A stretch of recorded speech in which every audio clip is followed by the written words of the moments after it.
El ser humano universal.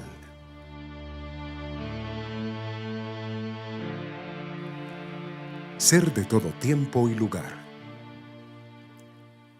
Este humano terrestre, este recipiente cósmico incrustado en un cuerpo físico, sometido a la necesidad de nacer, crecer, reproducirse y morir, ha estado envuelto en las más grandes historias universales y aún así no se ha enterado de nada, pero sin saberlo, sigue siendo parte de los seres cósmicos de todos los tiempos.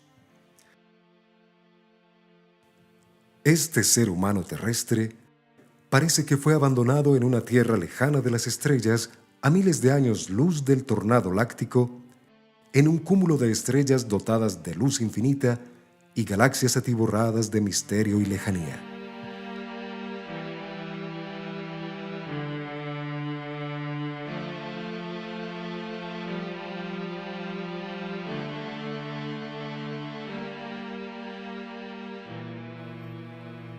El ser humano terrestre solo sabe de una metafísica especulativa, hija de un concepto de deidades, que si bien proclama ser creador, detrás de su historia en los libros sagrados habla no obstante de otras identidades, llenas de enigmas existentes, pero con procedencia dudosa, no de este mundo, no de esta raza, no de este tiempo, ni de esta tecnología, ni de esta realidad.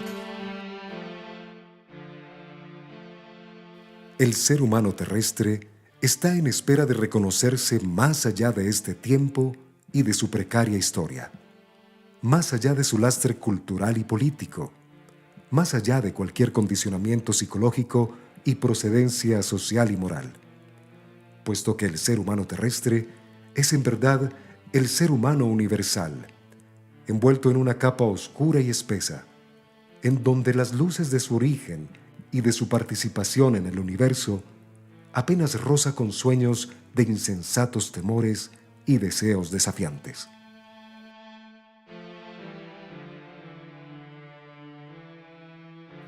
Sueña que, de pronto, en algún lugar de la galaxia, esté una respuesta más próxima de lo que se supone está en esta, su morada mortal, en esta, su precaria y corta vida, llena de deseos insatisfechos en el mundo que le ha sugerido desear y así esclavizarse, distraerse, posesionarse de manera tal que mantenga sus creencias intactas, sus necesidades insatisfechas, o mejor aún, sus necesidades insaciables, para que distraído olvide todo. ¿De dónde viene? ¿Quién es? ¿Quiénes son sus parientes, vecinos y amigos, que rodeados por todos en todo el cosmos y diseminados como un cúmulo de estrellas por toda la galaxia, pasan inadvertidos e ignorados? Podría pensarse como inexistentes, y si fueran existentes, serían enemigos terribles y hostiles de este minimizado y frágil ser humano terrestre que sueña en dormir más y más en este profundo sueño, donde no existe ningún ser humano o algo parecido en el universo, excepto él mismo y un grupo de seres humanos iguales, tan temibles como él, tan desolados como él, en un planeta lejano del centro de la Vía Láctea, de la galaxia completa, del cosmos mismo. Nada más lejos de su verdad, pues el ser humano universal, en su naturaleza cósmica, se refleja ahora desde la Tierra a los hermanos de todas las dimensiones que, ya saben, está despertando. Levántate, hijo del cosmos. Levanta tu mirada hacia lo invisible, pues esa es la naturaleza de los que ven sin miedo a sus propios ojos. Saber de sí mismos en el corazón armonioso del silencio universal.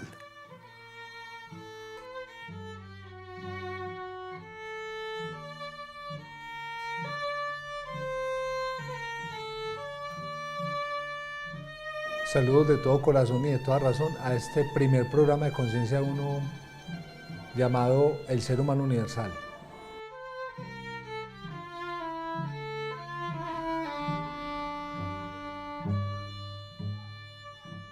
Este programa especial del Ser Humano Universal está dedicado a la vida del ser humano universal en la dimensión galáctica. ¿Qué significa? Estamos hablando de la construcción de toda una serie de programas a través del fenómeno universal, galáctico, extraterrestre, terrestre, intraterrestre, y la relación de todas esas visiones e investigaciones que se han hecho con respecto a la vida extraterrestre de esta humanidad que está construyendo un tejido histórico desconocido para la mayoría de la población.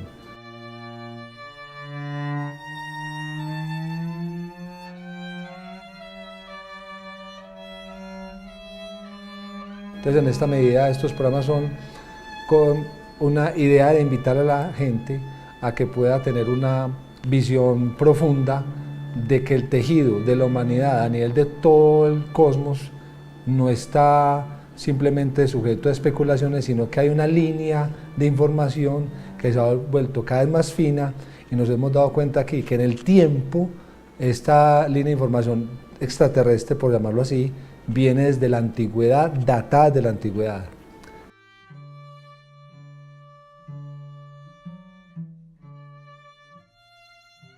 Para llegar a todo este proceso de ir revelando información y todo eso, me encontré en el Peñol con un amigo muy querido que se llama Diego. Bienvenido al programa de Conciencia 1 en esta nueva serie. Bienvenido.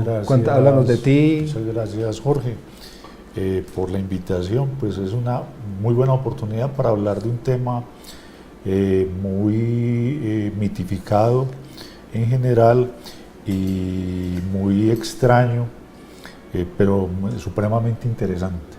Entonces yo creo que de pronto en esta charla podemos aportarle una información muy importante a la comunidad.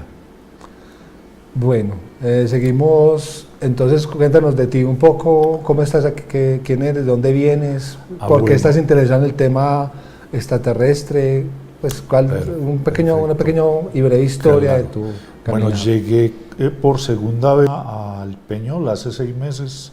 Tenía la idea de quedarme 1 mes o 2 meses en mi trabajo de artesano del alambre. Soy artesano del alambre con mucho orgullo, pero utilizo mi trabajo de artesano más bien como una forma de patrocinar mi gusto por la investigación en varios temas, no solamente el tema de la vida fuera de la Tierra, la vida inteligente fuera de la Tierra, sino otros temas, por ejemplo, como la posibilidad de cuando estamos dormidos a las 3 o 4 de la mañana y estamos soñando, darnos cuenta de que estamos soñando. Este es uno de los temas más interesantes. En ese tema que se llama los sueños conscientes, podemos ganarle a algunos grupos de extraterrestres que por ahí le han dicho a una persona muy importante que nunca duermen. Entonces, nosotros que sí dormimos ya les llevamos ventaja a uno de estos grupos de extraterrestres. Eso nos lo explicarás más adelante. Ok.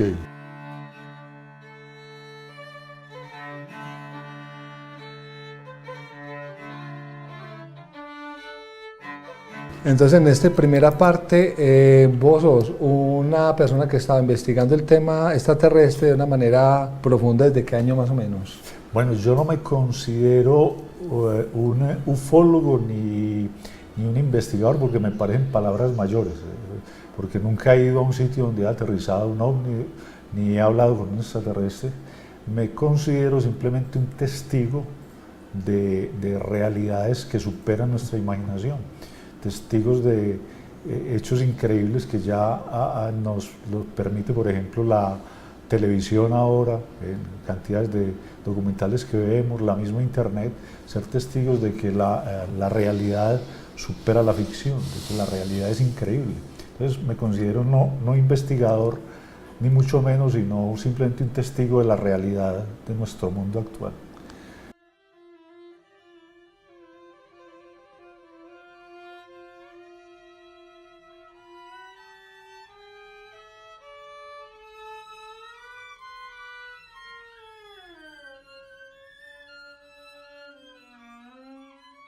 El mundo de la investigación extraterrestre, tengo entendido, decían que 1 de cada 10 personas han tenido experiencia extraterrestre. Eso lo estaba escuchando en muchos documentos. O sea, hay alguien que tiene que decir algo de un fenómeno que ha visto anómalo en el proceso de una vida corriente como la hacemos normalmente.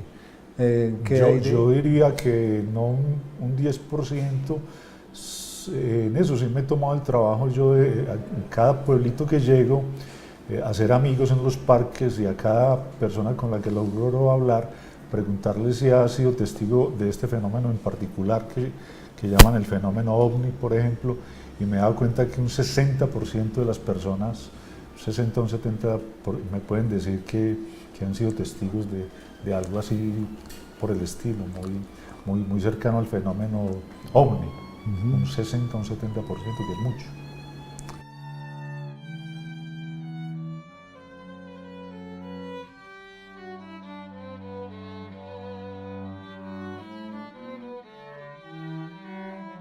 Para entrar en materia, entonces vamos a empezar con este primer programa, que es una introducción al fenómeno OVNI, en lo que es la inquietud general de la comunidad, digámoslo, de la humanidad, esa comunidad humana que está de alguna manera ubicada únicamente en que este mundo es real y que no hay otras realidades en este mundo. Entonces vamos a empezar a mirar ese tipo esa inquietud que es de la humanidad que hemos y empezar a sondear sobre la credulidad o la incredulidad del fenómeno.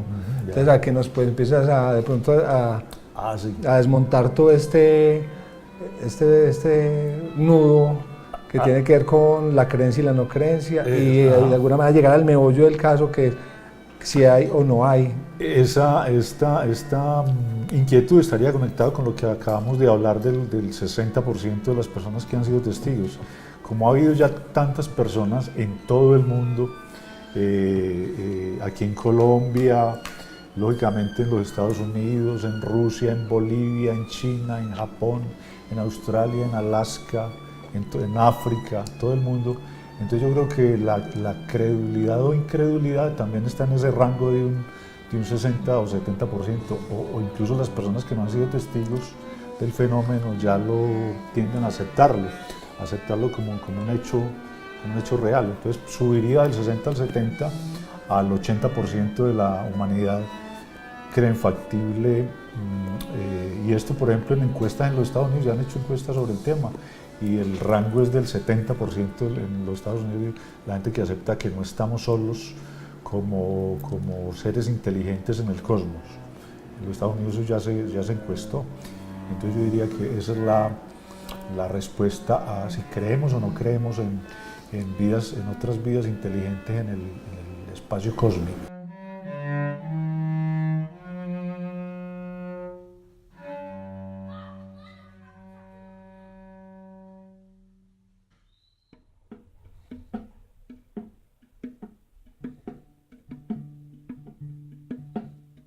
Varios grupos de contacto a nivel de Latinoamérica. Hay uno que es el de Sixto Paz, que es un grupo ya muy grande, históricamente, ya más o menos ya 40 años fue el proceso de Sixto Paz, y hay otros en Estados Unidos con otros personajes pues, que iremos presentando en el camino. ¿Vos has estado en algún grupo de contacto o algo? No, hasta ahora no he tenido la oportunidad de vincularme a ningún grupo. ¿No ha habido ningún interés particular? Sí, no ha habido tampoco como interés en vincularme de pronto en un grupo de internet por Facebook. Sí me vinculé por un tiempo, ya casi no me vinculo con ellos, no me comunico, estoy más bien solo en mi investigación. Y bueno, la pregunta ahora del millón, ¿existen o no existe el fenómeno extraterrestre?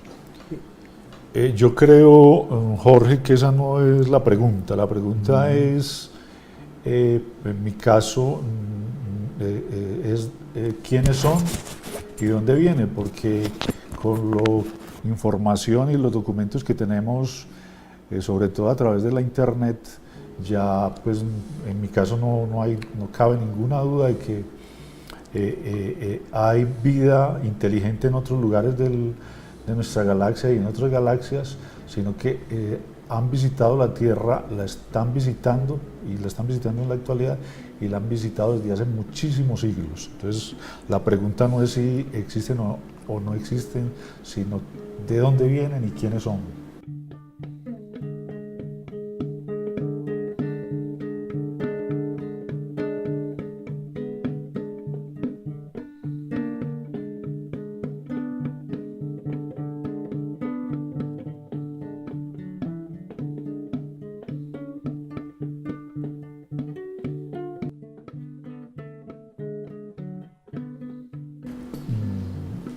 Seres inteligentes que provienen de otros lugares del espacio en la Tierra está registrado no solamente desde la parte histórica, sino desde la parte prehistórica, ¿no?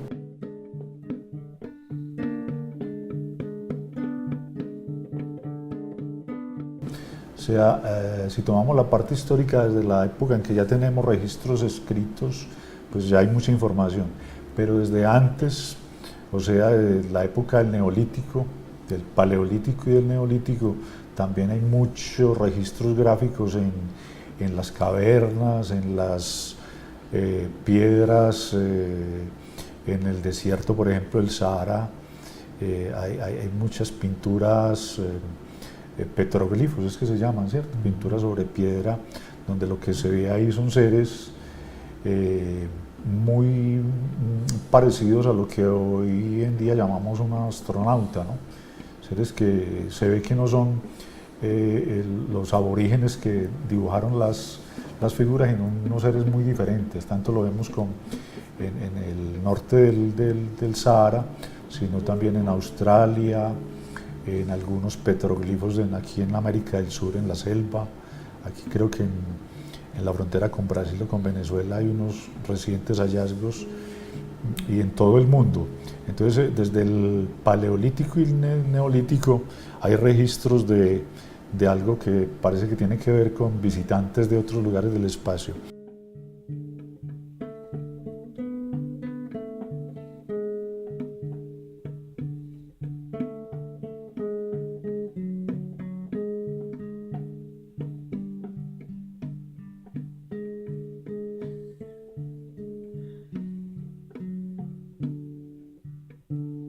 Ya después viene la época que se podría denominar histórica. Entonces, en la época histórica, el primer documento que habla de visitantes y que vuelan en sus propios aparatos es el Mahabharata y el Ramayana de la India, ¿no? Donde en estas escrituras se cuentan batallas, verdaderas batallas entre civilizaciones, batallas que se libran en el espacio y desde naves con una forma muy definida, y ahí las describen perfectamente creo que es en el Mahabharata. Están descritas estas naves y la forma en que entre ellas combatían.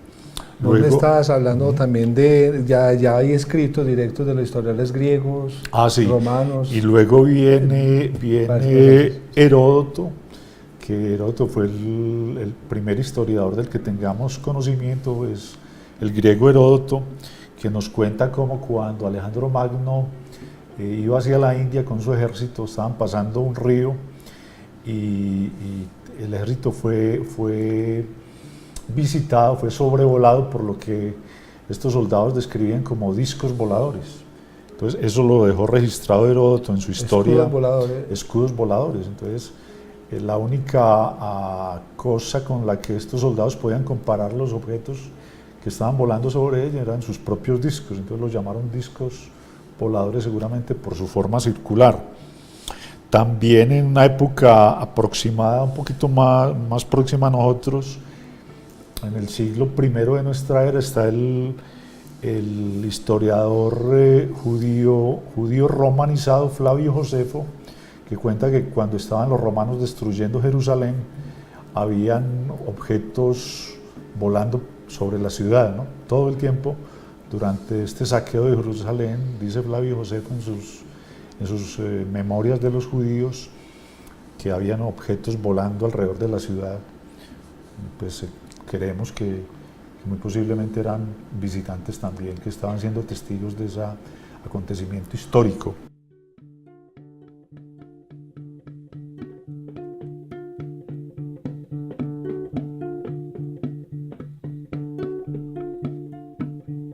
Vos decís que mismo Flavio escribió las formas de las naves. No, el que después de Flavio Josefo viene un escritor romano, de la época romana, que se llamaba Plinio. Plinio, en un tratado que se llamó Naturalis Historia, habla de los objetos que volaban, que veían en esa época en Italia, volando también, y los categorizó en tres formas diferentes, como Clipei Ardents, como Traves y como Chasmata. Entonces me parece que esta información sobre Plinio es bien interesante porque ya hay una clasificación ahí de las distintas formas de máquinas o de objetos voladores ya en el siglo I, siglo II de nuestra era. ¿Qué es cada uno? Es que no lo puedes especificar. Clipei Ardents son objetos de gran luminosidad y forma discoidal. Los Traves eran grandes aparatos en forma de cigarro. Y Chasmata eran los que tenían apariencia inmaterial o etérea.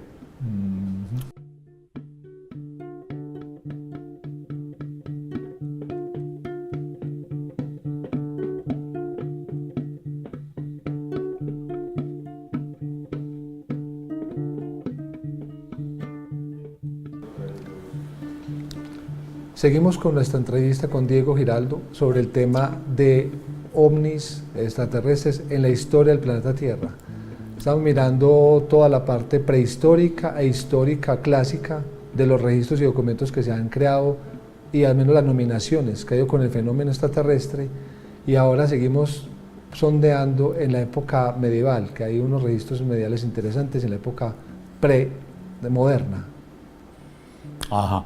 Bien, Gregory, nos faltó un dato supremamente importante en la documentación de la época histórica. Cuando hablaba yo del Mahabharata en Ramayana, en la misma época los escritores hebreos y judíos estaban plasmando también encuentros con este tipo de objetos en la Biblia. Está los profetas que fueron raptados en carros de fuego. ¿En qué parte de la Biblia? No recuerdo. Elías fue transportado en carros de fuego. Exactamente. Ya en la época más aproximada, en la Edad Media, no tengo muchos datos en este momento, pero sí recuerdo un avistamiento que hubo en la ciudad de Nuremberg, en Alemania, en la Edad Media, como en el año 1300 o 1400, donde todos los habitantes de Nuremberg, en las horas de la tarde, dicen haber visto una batalla entre unos aparatos que volaban sobre la ciudad y estaban combatiendo entre ellos, ¿no? Eso quedó registrado en varios libros de la época.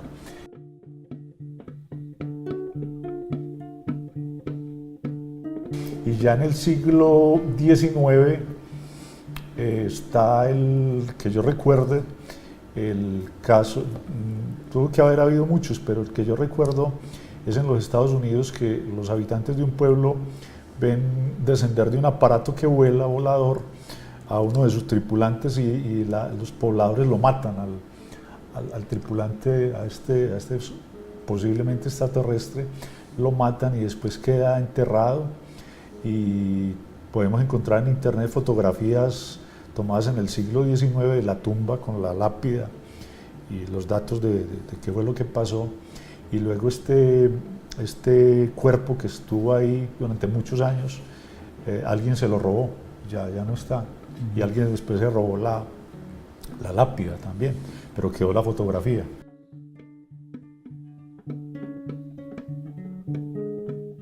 Y en Japón también, como en el siglo XIX, los habitantes de una aldeita costera ven llegar como una cápsula, y la cápsula tenía unas inscripciones muy extrañas en su exterior, y luego vieron en su interior también, y iba tripulada, entre comillas tripulada, por una mujer muy linda, muy diferente a las mujeres japonesas, ¿no?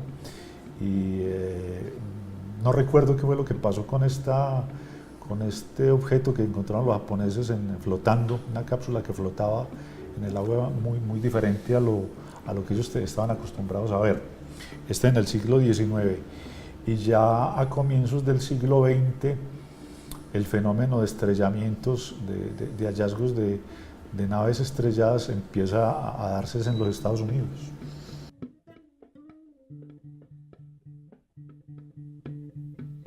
En este video programa analizaremos las batallas OVN y su influencia en nuestra historia. Comencemos con el Mahabharata y Ramayana, bomba atómica hace 12.000 años.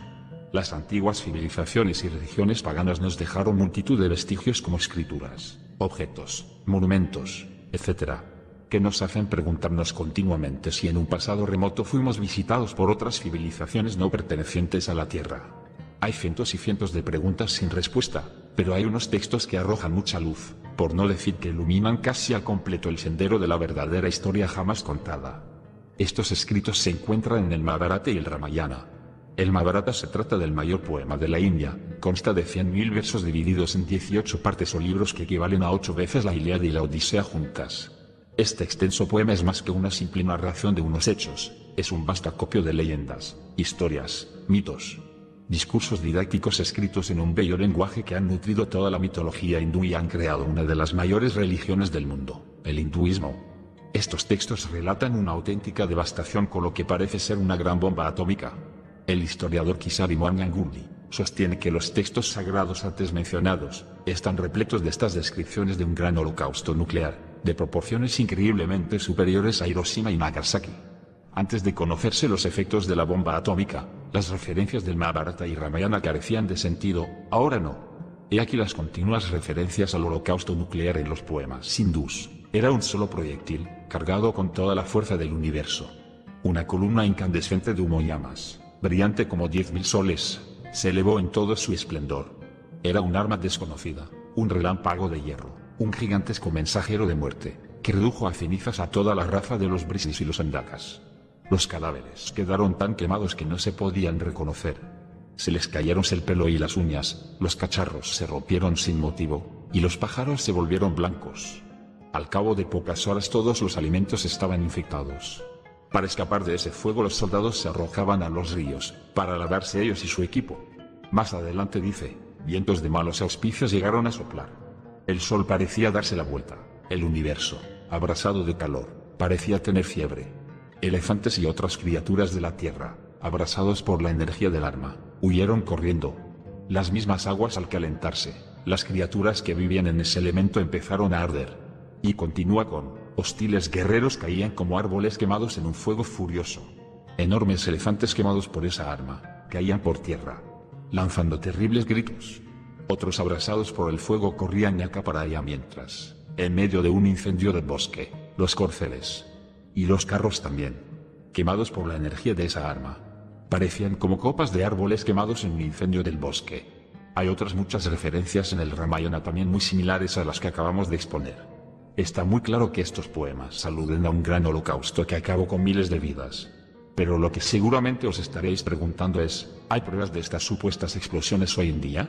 Así es, las hay y las vamos a comentar a continuación.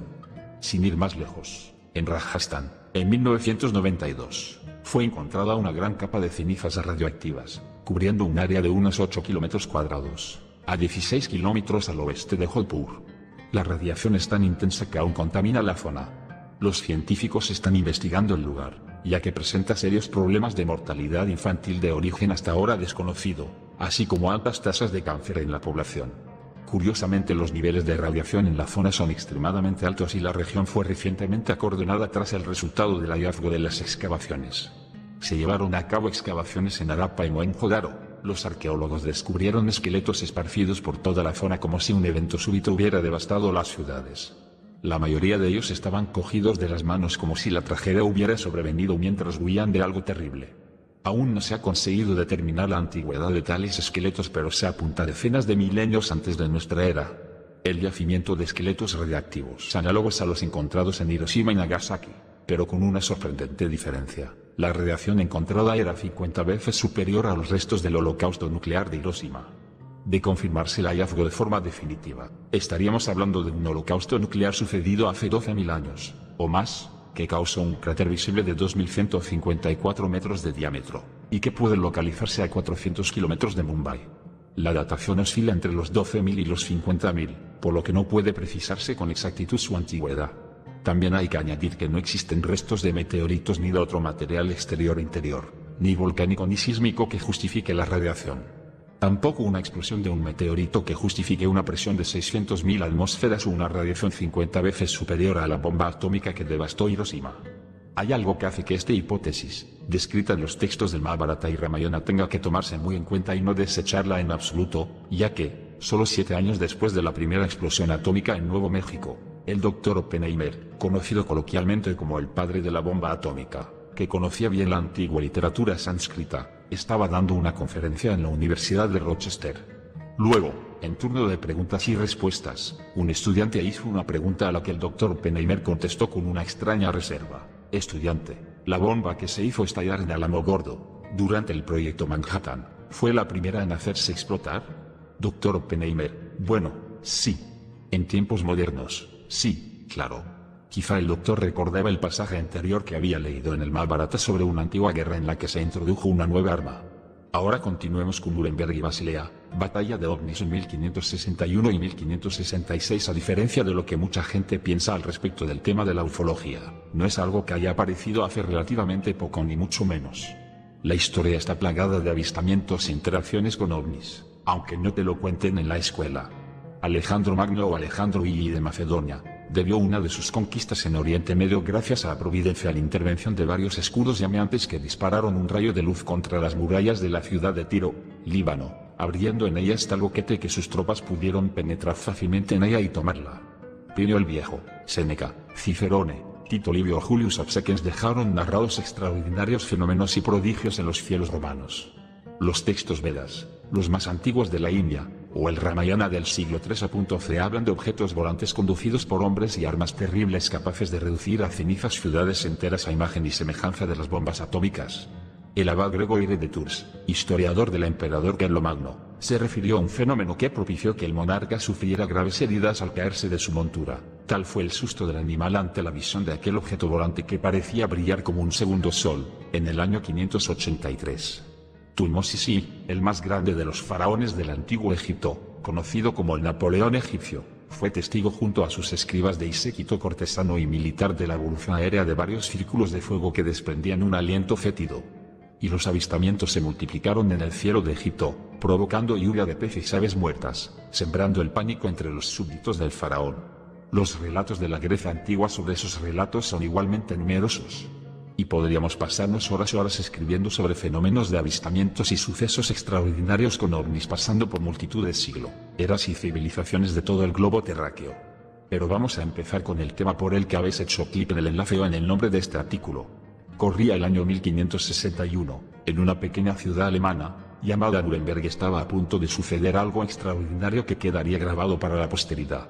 Era el 4 de abril cuando los ciudadanos de la ciudad alemana visionaron en el cielo una auténtica batalla de ovnis. Ovnis de todo tipo y de todos los colores. Esferas, discos, cruces y tubos sobrevolaban la ciudad al alba. Los ciudadanos estaban aterrorizados. Presenciaban aquella extraordinaria pelea en el cielo de la pequeña ciudad germana mientras veían como naves caían envueltos en llamas en los campos circundantes. Los platillos se chocaban contra el suelo y ardían. Solo en cuestión de segundos desaparecían, como si de una combustión instantánea se tratase. Los testigos afirmaron ver una nave nodriza enorme de color negro que se asemejaba a una lanza. En la Gaceta de Nuremberg de ese año quedó reflejado tal acontecimiento y se puede leer, al alba del 4 de abril, en el cielo de Nuremberg, muchos hombres y mujeres vieron producirse un muy aterrador espectáculo donde intervinieron diversos objetos, entre ellos, bolas que iban de 3 en 3 en fila, a veces 4 en un cuadrado y muchas aisladas, y entre esas bolas, vieron numerosas cruces de color sangre. Luego se vieron 2 grandes tubos, en los cuales había pequeños y grandes tubos que contenían 3, 4 bolas e incluso más. Todos esos elementos empezaron a luchar entre ellos. Recordemos que hay multitud de avistamientos e imágenes de naves de forma cilíndrica como se menciona en la Gaceta. Pero por si esto fuera poco, no fue la única batalla que se ha visto en aquella época. El 7 de agosto de 1566, 5 años después, se reportó un episodio parecido en la ciudad suiza de Basilea. En esta ocasión, también al amanecer, los ciudadanos presenciaron una nueva batalla aérea en donde participaban diferentes tipos de naves y esferas negras. Se prolongó durante varias horas. También quedó atestiguado en el periódico local que lo describió así: se vieron en el aire muchas esferas negras que hacia el sol se desplazaban con gran rapidez y celeridad y también volviéndose unas contra otras libraban disputa, tornándose algunas rojas y fogosas y luego se consumieron y disolvieron en una octavilla elaborada en agosto de 1566 por Samuel Cockfius, estudioso de las Sagradas Escrituras y de las artes liberales. Está representada esta situación. Podríamos estar hablando de una épica batalla de naves discoidales, en forma cilíndrica, con rayos y esferas de luz, que fue avistada por cientos de personas de diferentes ciudades y que incluso quedó grabada en un par de gacetas y en varios dibujos artísticos. Pero para todo hay una explicación más racional y científica al increíble suceso, como siempre, lanzada por la ciencia más ortodoxa. Señala que pueden tratarse de efectos ópticos causados por la refracción de la luz a través de partículas de hielo en las nubes. Y los objetos que caían en los campos envueltos en llamas y humeantes también era cosa de la refracción de la luz. Alienígenas ancestrales y batalla de ovnis. Cada época interpreta sus misterios a través de los ojos de su época y está limitado por su conocimiento y experiencia, que por supuesto está ligada a esa edad. Como por ejemplo describiría un neandertal una moto. Si tuviera acceso a tal descripción, ¿lo reconocería como el de una moto? No es muy probable. El neandertal no tendría ningún conocimiento de metales, o incluso de la función de una rueda, y esto haría que la tarea de describir lo que estaba viendo en algo muy problemático, ya que no habría nada en su mundo que él pudiera relacionar con el objeto. Ver, ¿los antiguos astronautas fueron reconfundidos por dioses por nuestros antepasados? Esto fue un problema para los antiguos escritores de Nuremberg. Esto fue un incidente que simplemente no tenían el vocabulario o conocimientos técnicos para describir con precisión. Si la escena que el pueblo de Nuremberg fue testigo en centenares, no era ninguna máquinas voladoras luchando entre ellos, entonces, ¿qué fue eso? Muchos detractores dicen que debe haber sido simplemente un informe fantasioso de una lluvia de meteoritos, pero esto se extiende a la credibilidad. Descripciones como tubos, cruces volando, barriles de cañón y una gigantesca lanza están muy lejos de la descripción de una simple lluvia de meteoritos o cualquier otro evento natural que uno pudiera conseguir, y teniendo en cuenta el número de testigos, a los editores les resultaría difícil salirse con cualquier descripción que fuera sumamente imprecisa. Así que mientras algunos no puedan estar de acuerdo exactamente con lo que pasó, tal vez acepten que algo extraño sucedió. Y si bien podemos considerar que nuestra familiaridad con la tecnología está destinada a hacer nuestra interpretación más cercana a la realidad que los observadores en Nuremberg 1561, la verdad puede ser que lo que pasó ese día esté más allá de nuestro alcance como lo fue para ellos. Ahora sigamos en la Granja Humana MX con el relato de la oleada de ovnis en Niza y Génova en 1608. Si hay algo que tenemos más que claro es que los seres no humanos existen. No solo por las cientos de miles de confesiones de personas de a pie abducidas y contactadas, además de altos cargos militares que hacen afirmaciones de la existencia de seres interplanetarios. Pero no nos engañemos, el tema de la ufología hizo su boom a partir del 1949 con el caso Roswell, y ese boom nos ha permitido indagar y conocer más sobre el tema. Los ovnis no son un hecho solo del siglo XX y sí, únicamente tenemos que rebuscar en todos los archivos de historia, artículos y relatos que en siglos peregrinos superaban a la ciencia ficción actual. Si hace no mucho tiempo hablábamos en otro artículo de los inexplicables casos de la batalla de ovnis en Nuremberg y Basilea en 1561 y 1566, en esta ocasión vamos a tratar los acontecimientos posteriores. Acontecimientos que sucedían 42 años después. Y estos sucesos también sucedían en dos ciudades, pero en este caso sucedía más al sur de la actual Europa, y lo más increíble de todo es que sucedían en dos ciudades al mismo tiempo, en Niza, Francia, y en Génova, Italia. Al ser dos ciudades relativamente cerca, los relatos se convierten en uno, pero las palabras de los testigos, a pesar de asimilarse unas con otras, son diferentes, y las explicaremos todas poco a poco. Pero primero hablemos de los acontecimientos de Niza en agosto de 1608. En una crónica de la época titulada Discours des terribles et épouvantables signes apparus sur la mer Gennes, que traducido sería Discursos de las terribles y espantosas señales aparecidas sobre el mar de Génova. Dicha crónica, relatada por el editor Pierre Menier, relata los acontecimientos de ese día de agosto y que dice, a principios del mes de agosto pasado, con los prodigios de la sangre caída del cielo en forma de lluvia del lado de Niza y en varios lugares de la Provenza, así como la aparición de 2 hombres en el aire, los cuales se batieron repetidas veces sobre la isla de Martigues, que es una villa sobre el mar a 5 leguas de Marsella.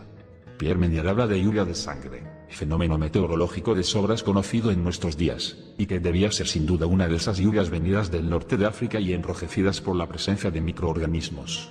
El testigo y escritor interpretaba ese fenómeno como una expresión de la cólera de Dios. Pero ahora hablemos de lo que vieron los testigos de la ciudad francesa.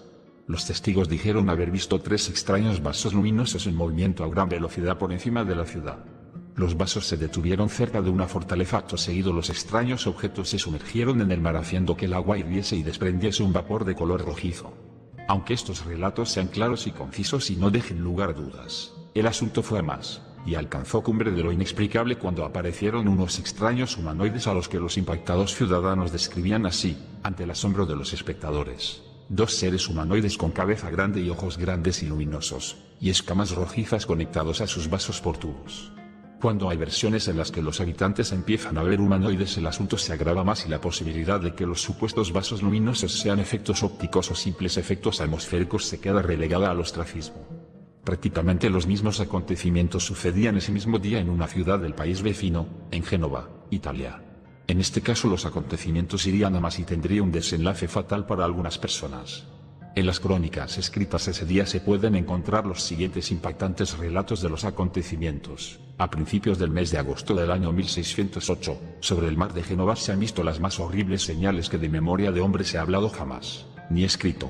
Unos teniendo forma humana con brazos que parecían estar cubiertos de escamas, y en cada una de sus manos llevaban 2 horribles serpientes voladoras que se enroscaban alrededor de sus brazos, surgiendo al parecer desde la altura de sus ombligos, volando muy arriba por encima del mar y profiriendo gritos horribles, cosa que era del todo espantoso, y, a veces, se sumergían en las aguas para salir nuevamente a una distancia más lejana. Sus gritos eran tan espantosos que varias personas cayeron enfermas por el miedo sufrido. Se veían algunas figuras con forma de mujer. Otros tenían el cuerpo similar al cuerpo humano, todo recubierto de escamas pero con la cabeza en forma de dragón. No sé si os pasará lo mismo, pero cuando he leído lo de estar cubiertos por escamas, serpientes voladoras enroscadas en los brazos o cabeza en forma de dragón, me es imposible no acordarme de las historias de la tribu Dogon en África que hablan de seres con escamas que descendían a las aguas, o los nagas en los escritos sánscritos de la cultura hindú, o los famosos dragones de China, etc. Las historias de reptiles y seres escamados en la historia del ser humano es sencillamente apabullante. Pero sigamos con los acontecimientos de Génova, porque en este caso hay una interacción por parte de los ciudadanos genoveses. Los genoveses vieron formas metálicas surgir de las aguas del Mediterráneo, desplazándose bajo el mar y produciendo un ruido infernal. Puesto que esas apariciones o manifestaciones insólitas se reproducen sucesivamente en ese mes de agosto, las autoridades decidieron pasar al ataque.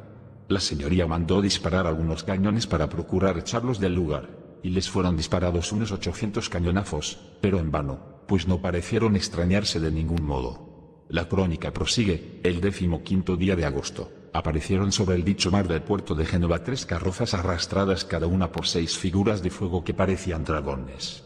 Y los mencionados carruajes marchaban en direcciones contrarias de unos y otros, y arrastrados por las figuras encendidas con sus serpientes, continuando con sus espantosos gritos y aproximándose de muy cerca a Génova, tanto que los espectadores, al menos la mayor parte, huyeron asustados temiendo los efectos de tales prodigios. Pero cuando hicieron por 3 veces el recorrido a lo largo del puerto después de proferir gritos tan potentes de ruido que hicieron temblar las montañas de los alrededores, se perdieron todos en el mar y, desde entonces, no se vio ni se tuvo noticia de ellos. Los ciudadanos se vieron tan asustados y acorralados de semejante forma que no tuvieron otra opción que tirar del ejército para defenderse de algún modo ante tan extraños objetos que jamás habían imaginado que podrían llegar a visualizar. Los relatos cuentan el desenlace de tan increíbles sucesos. Todo esto ha dado lugar a grandes perjuicios para muchos ciudadanos de Génova, unos habiendo muerto de miedo como el hijo del signore Gasparino del Oro, así como el hermano del signore Antonio Bagatello. Varias mujeres también perecieron de terror. Desde que cantamos el Te Deum, se han desvanecido. Es impresionante ver cómo en el siglo XVII sucediesen acontecimientos tan impresionantes como los comentados aquí. Humanoides, naves espaciales, discos voladores e incluso seres escamados. No estamos hablando de una película de Hollywood, estamos hablando de una auténtica oleada de ovnis en Génova y Niza, ni más ni menos que en el siglo XVII. Continuemos con la última historia OVNI en la Granja Humana MX, que es de unos pescadores que se enfermaron después de avistar una batalla OVNI en 1665. El incidente ocurrió en la tarde del 08 de abril 1665 a las 2 p.m., cuando un grupo de pescadores anclados en Stralsund, Alemania, presenció lo que describieron como barcos en el cielo que participan en la batalla. El escritor Erasmus Francisci describe la escena. Varios pescadores primero dijeron que habían visto un gran enjambre de pájaros estorninos volando en el cielo sobre las 14, procedentes del norte sobre el mar. Ellos cambiaron a batalla de barcos que luchaban entre sí. Una gran cantidad de humo se generó. Nuevas naves seguían apareciendo, chicos y grandes, y la batalla se prolongó durante unas horas. Una vez que la visión inicial había desaparecido, el escenario cambió. Después de un tiempo fuera del cielo llegó una forma plana y redonda, como un plato, luciendo como un gran sombrero de hombre. Su color era el de la luna creciente, y se cernía justo sobre la iglesia de San Nicolás. Ahí permaneció inmóvil hasta la tarde. Los pescadores, preocupados por la muerte, no querían mirar más lejos en el espectáculo y enterraron sus rostros en sus manos. Según el informe de Francisci, los hombres que habían sido testigos de los objetos en los días siguientes cayeron enfermos y sufrieron de temblores, dolores de cabeza y de las extremidades. Todo el incidente más tarde se consideró inexplicable y la causa de los síntomas de los hombres nunca fue encontrado. El berlinés Ordinarium Postfeitungen también escribió acerca de la visión. Uno de estos pescadores habían estado enfermos en sus pies. Todos los ciudadanos que han observado esto son fiables. Ayer, el señor coronel von der Weck y Dr. Hessmann interrogó a 2 de los 6 pescadores. El investigador alemán von Ludwiger añade: lo que los pescadores vieron era un pato con una cúpula, el sombrero de hombre, de color naranja, como la luna creciente, que flotaba inmóvil durante mucho tiempo y actuó sobre los testigos como si ellos se hubieran puesto enfermos por una fuerte radiación. En su análisis del caso publicada en la revista Science en junio del 2015, los investigadores Soubeck y Martin Shaw buscaron varias explicaciones posibles para lo que los pescadores habían visto, pero no pudieron encontrar una respuesta definitiva. Al final se llegó a la conclusión de que era un caso notable y, verdad o no, debe ser considerado entre los primeros supuestos avistamientos de platillo volante de la historia. Saquen sus conclusiones.